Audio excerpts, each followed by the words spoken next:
भारत में आम इंतखाबात में लोकसभा की 543 नशिस्तों पर वोटों की गिनती मुकम्मल होने के बाद इलेक्शन कमीशन ने तमाम नशिस्तों पर इंतखाबात के नताइज का ऐलान कर दिया है। हुक्मरान जमात बीजेपी लोकसभा में सादा अक्सरियत के लिए दरकार 272 नशिस्तें अकेले हासिल करने में नाकाम रही। ताहम बीजेपी इत्तेहाद 295 नशिस्तों पर कामयाबी के साथ सादा अक्सरियत की बुनियाद की हुकूमत बना लेगी। उसके बरक्स कांग्रेस की ज़ेर क़यादत अपोजिशन इत्तेहाद इंडिया ने 231 नशिस्तें हासिल की हैं। ये सूरत हाल 2019 के इंतखाबी नताइज से बिल्कुल मुख्तलिफ है, जब बीजेपी की क़यादत में हुक्मरान इत्तेहाद एनडीए ने 353 नशिस्तें हासिल की थी, जिनमें से 303 अकेले बीजेपी ने हासिल की थी। कांग्रेस ने बीजेपी को उसी के हथियार से कारी ज़रब लगाई और अब की बार 400 पार का बीजेपी का नारा वोटर के लिए खौफ की इलामत बन गया है।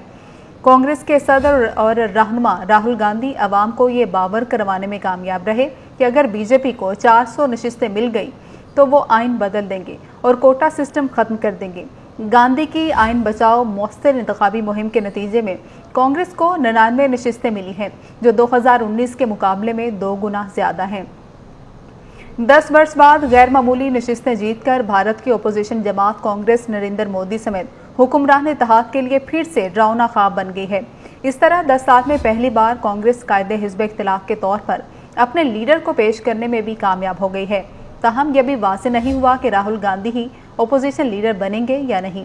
हालिया इंतखाबात में भारत की इंतखाबी सियासत में क्या तब्दीलियां आई, आइए जानते हैं। भारतीय इंतखाबात के नताइज के मुताबिक कांग्रेस पार्टी 24 रियासतों और यूनियन टेरिटरीज में अरकान मुंतखब कराने में कामयाब हुई है। ताहम मध्य प्रदेश, अंडमान और निकोबार जज़ायर में इस बार खाता नहीं खोल सकी है। कांग्रेस इस बार राजस्थान, गुजरात, चंडीगढ़, नागालैंड और मणिपुर में भी खाता खोलने में कामयाब रही। ताहम कर्नाटक में कम नशिस्तें मिलने से उसे मायूसी का सामना हुआ। बीजेपी को अपने गढ़ उत्तर प्रदेश में शिकस्त का सामना हुआ, जहां समाजवादी पार्टी और कांग्रेस को 43 नशिस्तें मिली। इसी तरह बाबरी मस्जिद की जगह राम मंदिर बनाने वाली बीजेपी को अयोध्या में भी अपनी शिकस्त का सामना तस्लीम करना पड़ा।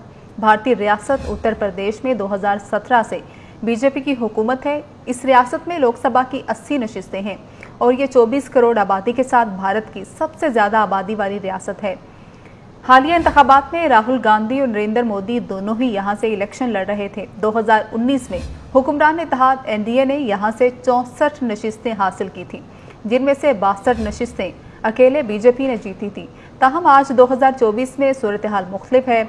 अब तक आने वाले नताइज के मुताबिक समाजवादी पार्टी यहां 37 और कांग्रेस ने 6 नशिस्तों पर कामयाबी हासिल की है। ये कुल 43 नशिस्तें बनती हैं। दूसरी जन बीजेपी 33 और उसके इत्तेहादी दीगर 3 नशिस्तों पर कामयाब करार पाए हैं।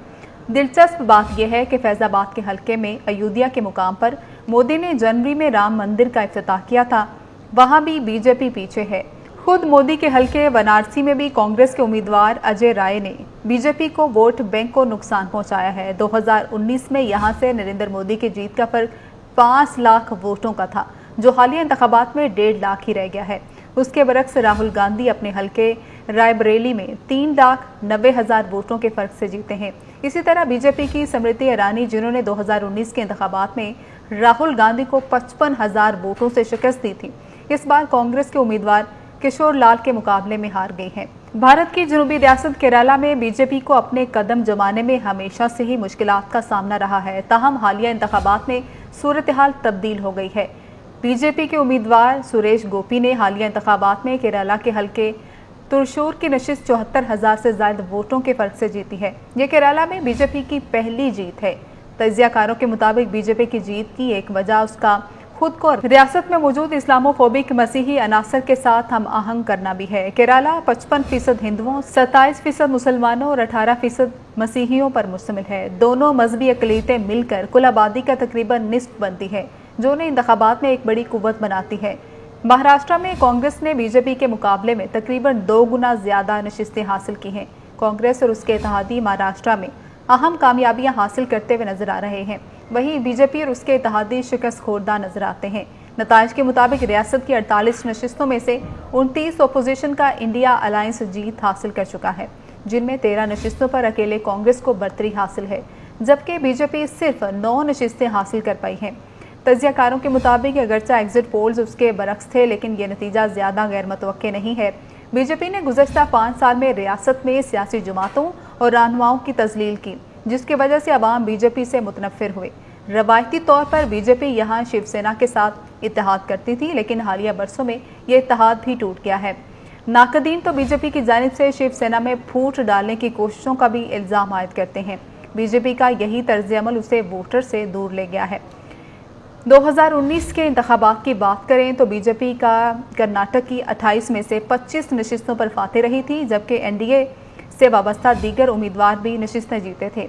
जहां कांग्रेस को सिर्फ एक नशिस्त मिली थी। एग्जिट पोल्स 2024 के इंतखाबात में 2019 वाली सूरत हाल ही दिखा रही थी, लेकिन ऐसा नहीं हुआ।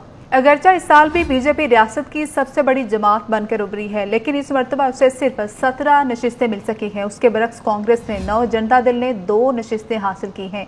भारत की मशरकी रियासत पंजाब में सूरत हाल बेहतर रही, जहां कांग्रेस को 7 नशिस्तें मिली। तमिलनाडु में भी बीजेपी सिर्फ 1 नशिस्त हासिल कर पाई, जबकि मगरबी बंगाल में भी बीजेपी ममता बनर्जी के सामने ना टिक सकी। हरियाणा और झारखंड में टक्कर का मुकाबला हुआ, जबकि बिहार में भी कांग्रेस इत्तेहाद किसी हद तक मजबूत हुआ। गरीब नवाज और पैदावार दोस्त एजेंडा अपनाते हुए कांग्रेस की जानिब से लगाया गया नौजवान, खातीन, किसानों और मजदूरों के लिए समाजी इंसाफ का नारा बड़ी हद तक कारगर साबित हुआ। कांग्रेस अपने इत्तेहादियों के साथ मिलकर भी हुकूमत बनाने की पोजीशन में तो नहीं, ताहम ये वाज़ेह हो गया है कि कांग्रेस के इंडिया इत्तेहाद मोदी के नेशनल डेमोक्रेटिक अलायंस को अगली बार करारा झटका देने की पोजीशन में आ गया है।